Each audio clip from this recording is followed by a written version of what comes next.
வணக்கம். நான் டாக்டர் தீபா லாலன். இன்னைக்கு நம்ம என்ன டாபிக் பத்தி டிஸ்கஸ் பண்ண போறோம் அப்படின்னு கேட்டிங்கன்னா, சனி பெயர்ச்சி பலன்கள் தாங்க பார்க்க போறோம். சனி பகவான் மார்ச் மாசம் 29ஆம் தேதி அப்ராக்ஸிமேட்லி 10 மணிக்கு மேல இரவு கும்ப ராசியிலிருந்து மீன ராசிக்கு பெயர்ச்சி ஆகுறாருங்க. இந்த கும்ப ராசியிலிருந்து மீன ராசிக்கு பெயர்ச்சி ஆகக்கூடிய சனியினால நெறைய ராசிகளுக்கு வந்து பார்த்தீங்கன்னா, அபரிவிதமான நற்பலன்கள் அப்படின்றது இருக்க தான் செய்யுது.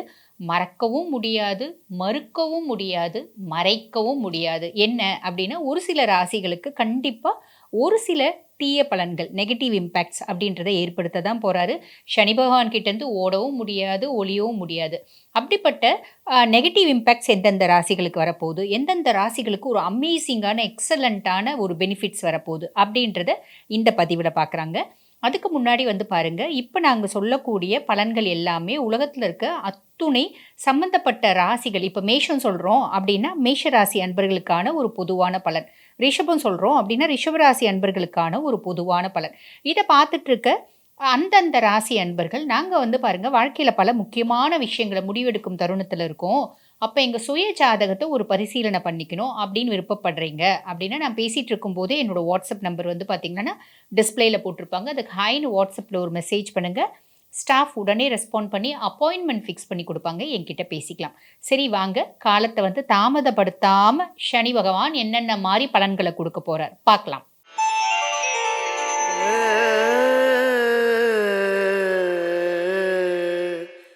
கடகராசி அன்பர்கள். கடகத்த பத்தி சொல்லணும் அப்டின்னா, சந்திரன் ஆதிக்கம் பெற்ற ஒரு பெர்சனாலிட்டி. குரு உச்சமாகக்கூடிய ராசி கடகராசி அப்டின்னு சொல்லலாம். பொதுவா கடகராசி லேடீஸ வந்து பார்க்குறீங்க. லேடீஸா இருந்தாலும் சரி, ஜென்ஸா இருந்தாலும் சரி, ரொம்ப அஃபெக்ஷனேட்டா இருப்பாங்க. ரொம்ப அஃபெக்ஷனேட்டா இருப்பாங்க. ஒரு ஃபேமிலில ஒரு கடகராசி அம்மா கிடைச்சிட்டா, பிள்ளைங்களுக்கு கவலையே கிடையாதுங்க. அதாவது பிள்ளைங்களுக்கு என்னென்னலாம் செய்யணும், பக்காவா செஞ்சு வைப்பாங்க. ஹஸ்பண்ட்க்கு என்னென்னலாம் செய்யணும், கரெக்ட்டா செஞ்சு வைப்பாங்க. ஒரு ஃபேமிலி ஒரு முத்து மாலை வந்து நம்ம பார்க்குறோம் பார்த்தீங்களா, அந்த முத்து மாலையில இருக்க நூல் தான் வந்து பார்த்தீங்கன்னா, கடகம் அப்படின்னு சொல்லலாம்.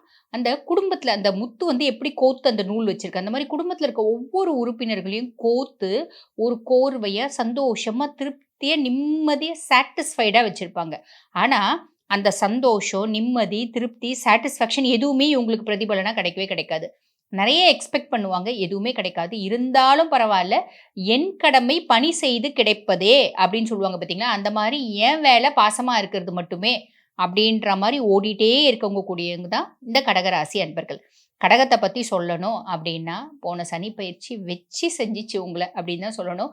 அதாவது அஷ்டம சனியில வந்து பார்த்தீங்கன்னா, நெறைய பேரு வீடு இழந்தாங்க, குடும்பத்த இழந்தாங்க, திடீர்னு வேலையிலிருந்து தூக்கப்பட்டாங்க. நெறைய பேர் வந்து பார்த்தீங்கன்னா, நடு ரோட்ல நின்னாங்க அப்டின்னே சொல்லலாம். செய்யாத ஒரு தப்புக்காக அவப்பேரு, அசிங்கம், அவமானம், கஷ்டம், அ ஒரு கேவலப்படுத்தப்பட்டாங்க. ஒரு சின்ன தப்பு செஞ்சது பெருசா எக்ஸாகரேட் பண்ணாங்க. நெறைய பேர் வந்து பார்த்தீங்கன்னா, பழிக்கும், பாவத்துக்கும் ஆளானாங்க. அசிங்கப்பட்டாங்க. அவங்களாலேயே அசிங்கப்பட்டாங்க. பிள்ளைங்களால, குடும்பத்தால அசிங்கப்பட்டது, தலை குனிஞ்சது, ஆ வருமானத்த இழந்தது, வேலையே இல்லாம திண்டாடினது, திடீர்னு வேலை ஒரு நல்ல சூப்பரா பல வருஷமா செஞ்ச இந்த வேலையிலேருந்து ஃபிராக்ஷன் ஆஃப் செகண்ட்ல ஒரே நாள்ல தூக்கப்பட்டாங்க. இப்படி பல விஷயம். அதே மாதிரி பாருங்க ஹஸ்பண்ட் ஒய்ஃப்குள்ள வந்து பார்த்தீங்கன்னா நெறைய பேருக்கு கான்ஃப்ளிக்ட் இருந்துச்சு. நெறைய பேர் வந்து பார்த்தீங்கன்னா, ஹஸ்பண்ட விட்டு பிரிஞ்சாங்க. ஒரே குடும்பத்தில அதாவது ஒரே வீட்ல தனிச்சு இருந்தாங்க. நெறைய பேர் டிவோர்ஸ் நோக்கியே போனாங்க. டிவோர்ஸும் வாங்கிட்டாங்க. இப்படி கடகத்த பத்தி சொல்லணும் அப்படின்னா, அஷ்டம சனியில கடகம் பட்ட பாதிப்பு, கடகம் பட்ட கஷ்டம் அப்படின்றது கொஞ்சம் நெஞ்சம் இல்ல. சொல்லி மாளாது. அப்படிதான் சொல்லணும். அப்படிப்பட்ட கடகம் இப்ப சனி பகவான் என்ன பண்றாரு அப்படின்னு கேட்டீங்கன்னா, 9ஆம் பாவத்துக்கு வந்திருக்காரு. 9ஆம் பாவத்துக்கு வந்திருக்க சனி என்னவா வராரு அப்படின்னு கேட்டீங்கன்னா, பாக்கிய சனியா வராரு அப்படின்னு சொல்லணும். கடகத்துக்கு வந்து பார்த்தீங்கன்னா, சனி பகவான் லார்ட் ஆஃப் 7 அண்ட் 8 அதாவது 7ஆம் பாவத்துக்கோ, 8ஆம் பாவத்துக்கோ அதிபன் அவன் தான். கலத்திரஸ்தானத்துக்கும், அ துஷ்ஸ்தானத்துக்கும் அதிபன் உங்களுக்கு யாரு அப்படின்னு கேட்டீங்கன்னா, சனி பகவான் தான். அந்த சனி பகவான் பாக்கியாதிபதியா பாக்கியஸ்தானத்துக்கு 9ஆம் பாவத்துக்கு வர்றதுனால என்ன அப்டின்னா, நம்மளுக்கு நெறைய நல்லது நடக்கும். நெறைய நல்லது நடக்கும் அப்டின்னு சொல்லலாம். என்னென்ன மாரி நல்லது நடக்கும்? சனி பகவான் நீங்க ஒரு வேலை செய்றீங்க அப்டின்னா, நெறைய ஆப்பர்ச்சுனிட்டீஸ் உங்களுக்கு ஏற்படுத்தி குடுப்பார். ஒரு வேலையில ஒரு நல்ல வேலை உங்களுக்கு கிடைக்கும். அஷ்டம சனியில வேலை இழந்தீங்க பார்த்தீங்களா? இப்ப சூப்பரான வேலை நெறைய பேர் கிடைக்கும். ஒரு சிலருக்கு வந்து பாருங்க, அந்த இழந்த கம்பெனி எந்த கம்பெனில வேலை செஞ்சிருந்தீங்க, ரொம்ப வருஷமா அந்த கம்பெனில அடாப்ட் ஆயி நல்ல ஒரு கம்ஃபோர்ட் ஜோன்ல இருந்தீங்க. அதே இடத்துல திருப்பி கூப்பிடுறதுக்கான பிராப்தமும் உண்டு. ஒரு சிலருக்கு வந்து பார்த்தீங்கன்னா, அத விட இன்னும் நல்ல பெட்டரா, சூப்பரா ஒரு வேலை கிடைக்கும். இது வந்து உதாரணத்துக்கு நான் வேலையில சொன்னேங்க. இது வேலை மட்டும் கிடையாதுங்க. குடும்ப ரீதியாவும் வந்து பார்த்தீங்கன்னா, இழந்த மரியாதையை மீட்டெடுக்கக்கூடிய காலகட்டம் அப்டின்னும் சொல்லலாம். இந்த மாரி எல்லா ஆஸ்பெக்ட்லயுமே நெறைய பாக்கியங்கள வாரி வழங்க இருக்காரு சனி பகவான் அப்டின்னு சொல்லணும். அடுத்து வந்து பாருங்க சனியினோட பார்வை 3ஆம் பாவம். அதாவது இளைய சகோதர தைரியஸ்தானத்துல விழுது. பொதுவா வந்து பார்த்தீங்கன்னா, சனி பலம் அடையக்கூடிய இடம் இந்த 3ஆம் பாவம் அப்டின்றது. சனியினோட பார்வை அங்க விழறதுனால நம்மளோட கான்ஃபிடென்ட் அப்படின்றது அதிகமாகும். தைரியம் அதிகமாகும். அதே மாரி நம்மளோட சகோதரர்கள் இருக்காங்க அப்படின்னா, அவங்க வந்து பாருங்க நம்மளுக்கு ஒரு சப்போர்ட்டிங் ஹேண்ட் அப்படின்றத அவங்க குடுப்பாங்க. அது வந்து பாருங்க பிசிக்கலியும் சொல்லலாம், மென்டலியும் சொல்லலாம், மோரலியும் சொல்லலாம். ஏதோ ஒரு விதத்துல அவங்க நம்மளுக்கு ஆதரவா இருப்பாங்க. ஒரு கை குடுப்பாங்க அப்படின்னு சொல்லலாம். சரிங்களா? அடுத்து சனி பகவானோட பார்வை 6ஆம் பாவத்துல விழுது. இந்த 6ஆம் பாவத்துல விழறது என்ன சொல்லுவாங்க அப்படின்னு கேட்டீங்கன்னா, இந்த 6ஆம் பாவம்ன்றது என்ன? ருண, ரோக, சத்ருஸ்தானம். இதுவரைக்கும் நெறைய கடன். கடகத்துக்கு வந்து பார்த்தீங்கன்னா, இந்த அஷ்டமத்து சனியில கடன், பயங்கர கடன். அந்த கடன வந்து திருப்பி செலுத்த முடியாம கஷ்டம். அதனால அவமானம். அதனால கூனி, குறுகி, நொந்து போயிருந்தீங்க பார்த்தீங்களா? அந்த கடன நிவர்த்தி பண்ணக்கூடிய ஒரு பிராப்தத்தையும் சனி பகவானே ஏற்படுத்தி குடுப்பார்.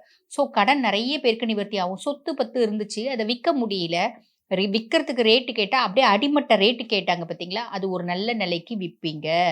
கோர்ட்டு, கேஸு, பிரச்சனை அதெல்லாம் வந்து பார்த்தீங்கன்னா, சார்ட் அவுட் ஆகும். ஸோ, நெறைய நாளா வந்து ஹெல்த் இஷ்யூஸ் இருந்துச்சு பார்த்தீங்களா? ஏறக்குறைய இந்த 2 1/2 வருஷமா அப்பப்ப ஏதாவது ஒரு ஹெல்த் இஷ்யூஸ் டிஸ்க் பல்ஜ் இருந்துச்சு. அதே மாதிரி பார்த்தீங்கன்னா, ஐவிடிபி அப்படின்னு சொல்லுவாங்க. டிஸ்க் ப்ரொலாப்ஸ் இருந்துச்சு, முட்டி வலி இருந்துச்சு, முட்டுல ஆப்ரேஷன் இருந்துச்சு, ஆக்சிடென்ட் ஆச்சு, ராட் வச்சீங்க. இப்படி பல காம்ப்ளிகேஷன்ஸ் இருந்துச்சு பார்த்தீங்களா? அதெல்லாம் அப்படியே சார்ட் அவுட் ஆகும். அப்படின்னு சொல்லலாம். இந்த 6ஆம் பாவத்துல. அதே மாதிரி புதுசு புதுசா நெறைய எதிரிங்க அங்கங்க மொளச்சாங்க. அவங்கலாம் காணாமயே போயிடுவாங்க. சூரியன கண்ட பனி போல கப்புன்னு விலகிடுவாங்க. எங்க இருக்காங்கன்னே தெரியாது. ஆள் அட்ரஸே இருக்காது. ஸோ அந்த மாதிரி இது வந்து ஒரு பாசிட்டிவ். அதுக்கடுத்து சனி பகவானோட பார்வை 11ஆம் பாவம் லாபஸ்தானத்துல விழறதுனால, நீங்க என்ன வேலை செய்றீங்க? அதுக்கான ஒரு பிரதிபலன். அதுக்கு நீங்க உழைப்புக்கேத்த ஊதியம் அப்படின்னு சொல்லுவாங்க பார்த்தீங்களா? எவ்ளோ உழைக்கிறீங்களோ, அதுக்கான இன்கம் அப்படின்றது சர்ப்ளஸா நல்லா வந்துரும். பெர்ஃபெக்ட்டா வந்துரும். ஒரு எள்ளளவும் அந்த இன்கம்ல குறைபாடு அப்படின்றது இருக்காது. குறைவு அப்படின்றது இருக்காது. பொதுவா சனி வந்து இந்த லாபஸ்தானத்த பார்க்கறது, லாபஸ்தானத்துல இருக்கிறதெல்லாம் என்ன சொல்லுவாங்க அப்படின்னா, நம்ம அந்த காலகட்டத்தில நம்ம வந்து வாங்கக்கூடிய சொத்துக்கள் எல்லாம் ஸ்திர சொத்தா இருக்கும் அப்படிம்பாங்க. அதாவது ஃபேமிலியா அப்படியே வட் ஆ தலைமுறைக்கு தலைமுறைக்கு அது தொடரும் அப்படிம்பாங்க. அடுத்த தலைமுறைகளுக்கு சனி நல்லா இருக்காரு அப்படின்னா சரி. ஓகேங்களா? ஸோ இதெல்லாம் வந்து பார்த்தீங்கன்னா, ஒரு பெரிய பிளஸ் அப்படின்னு சொல்லலாம். ஸோ வந்து பாருங்க, தொழில்ல வந்து ஒரு மேன்மை, முன்னேற்றம், ஹஸ்பண்ட் ஒய்ஃப்குள்ள ஒரு அந்யோன்யம், ஹஸ்பண்ட் ஒய்ஃப்குள்ள பிரச்சனை வந்து நெறைய பிரச்சனை, விரிசல்களா இருந்துச்சு பார்த்தீங்களா? அதெல்லாம் அவங்களே ஒரு 4 மத்தியஸ்தர்கள் வருவாங்க. "அட உடுப்பா, நீ கொஞ்சம் விட்டு குடுப்பா, நீ கொஞ்சம் விட்டு குடுப்பா. கொஞ்சம் நீங்க 2 பேரும் விட்டு குடுத்து வாழ்ந்து தான் பாருங்களேன். எப்படி இருக்குதுன்னு பார்க்கலாம்." அப்படின்னு 4 பேர் வருவாங்க. வாழ ஆரம்பிப்பீங்க. சூப்பரா வாழ ஆரம்பிப்பீங்க. ஃபர்ஸ்ட்டு எப்படி இருந்தீங்க? அஷ்டமத்து சனிக்கு முன்னாடி எப்படி ஒரு லைஃப் இருந்துச்சோ, அந்த மாரி ஒரு லைஃப் அப்படின்றது வரத்தான் செய்யும். நெறைய பேருக்கு வந்து பாருங்க, இந்த அஷ்டம சனி காலகட்டத்தில நம்பி யாருக்கோ காசு குடுத்துருப்பீங்க. நம்பி குடுத்த காசு வரவே இல்ல. அவன் வந்து நம்ம நடந்து, நடந்து செருப்பே தேய்ஞ்சு போச்சு. காச திருப்பி குடு, திருப்பி குடுன்னா, அவன் திருப்பி குடுக்கவே இல்ல பார்த்தீங்களா? அது வந்து சிக்கி இருக்கும் பணம் திரும்பி வரக்கூடிய காலகட்டம். வழக்குகள்ல வெற்றி வரத்துக்கு நெறைய வாய்ப்பு உண்டு. ஸோ, ஆன் தி ஹோல் வந்து பார்த்தீங்கன்னா, உங்களுக்கு கடகம் இந்த பாக்கிய சனி நான் ஆல்ரெடி சொன்ன மாரி அபரிவிதமான பாக்கியங்களை அள்ளி தரப்போறார் அப்படின்னு தான் சொல்லணும். அதுக்கு அடுத்து வந்து பாருங்க, ராகு, கேது இவங்களோட பொசிஷன் பார்த்தீங்கன்னா 8 அண்ட் 2 8 அண்ட் 2 அது வந்து ஓகே அப்படின்னு தான் சொல்லணும். குரு பகவான் வந்து 12ஆம் பாவம். ஓகே. நம்மளுக்கு இப்ப நெறைய காம்ப்ளிகேஷன குடுத்தவர் யாரு? சனி பகவான் தான். அப்ப நெறைய நல்லது இப்ப இந்த சனி பெயர்ச்சில யாரு குடுக்க போறாரு? அவரும் சனி பகவான் தான் அப்படின்னு சொல்லணும். சரி ஓவராலா கடகத்துக்கு மார்க் போடலாம் அப்படின்னா எவ்வளோ போடலாம்? அப்படின்னா 90% போடலாங்க. சூப்பரா இருக்கு.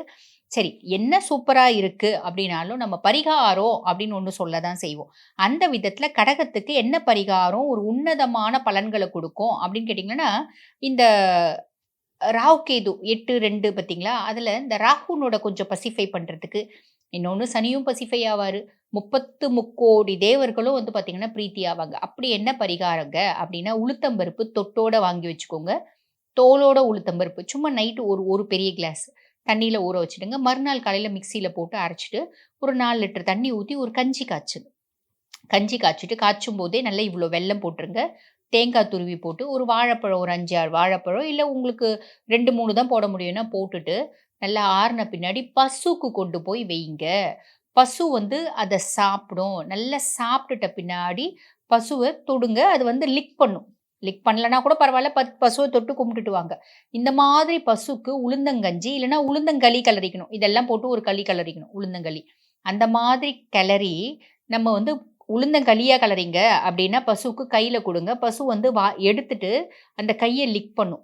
அப்ப நம்மளோட கர்மாக்கள் கழியும். அதுக்கும் மேல நம்ம பசுவுக்கு குடுக்கறதுனால 33,00,00,000 தேவர்களும் சந்தோஷம் அடையறாங்க. 33,00,00,000 தேவர்களோட கருணை பார்வை, கரிசனம், அன்பு, அனுக்கிரகம் அப்படின்றது கிடைக்கும். அட 33,00,00,000 தேவர்களும் நம்மளுக்கு வந்து ஹெல்ப் பண்ணல, நம்மளுக்கு கரிசனம் காமிக்கல, நம்மளுக்கு வந்து கன்சர்ன் குடுக்கல, அ கருணை பார்வை அப்படின்றது நம்ம மேல செலுத்தல அப்படின்னாலும், ஒரு 4, 5 தேவதாவாவது பசுவுல இருக்கவங்க நம்மள பார்த்து சந்தோஷப்பட்டு வாழ்த்த மாட்டாங்களா? அட ஒருத்தவங்க வாழ்த்துனா கூட போதுமே! சூப்பரா இருக்குமே! ஒருத்தவங்க வாழ்த்துனா கூட கிரகங்கள் எல்லாம் அமைதி ஆயிடுவாங்க. இல்லையா? கிரகங்கள் எல்லாம் பசிஃபை ஆயிடுவாங்க. ஸோ, இது வந்து பார்த்தீங்கன்னா, இந்த பசுவுக்கு உளுந்தங்கஞ்சி குடுக்கறது, உளுந்தங்களி குடுக்கறது, இது என்னைக்குங்க குடுக்கணும் அப்படின்னு கேட்டீங்கன்னா, சனிக்கிழமை குடுக்கறது விசேஷங்க. அப்படி இல்ல, எங்களால முடியாது அப்படின்னா, அமாவாசை தினத்தன்று குடுக்கலாம். ஓகேங்களா? இந்த மாதிரி மாசத்துல 1 நாளானா குடுங்க. நம்மளுக்கு அரிய பல நற்பலன்கள் கிடைக்கும். அப்படின்னு சொல்லலாம். கடகம் கவலையே பட வேண்டாம். கஷ்டப்பட்டதெல்லாம் முடிஞ்சு போச்சு. இனி வெறும் சந்தோஷம் மட்டும் தான். So happy. ஹேப்பியா இருக்க ட்ரை பண்ணுங்க. வாழ்த்துக்கள்.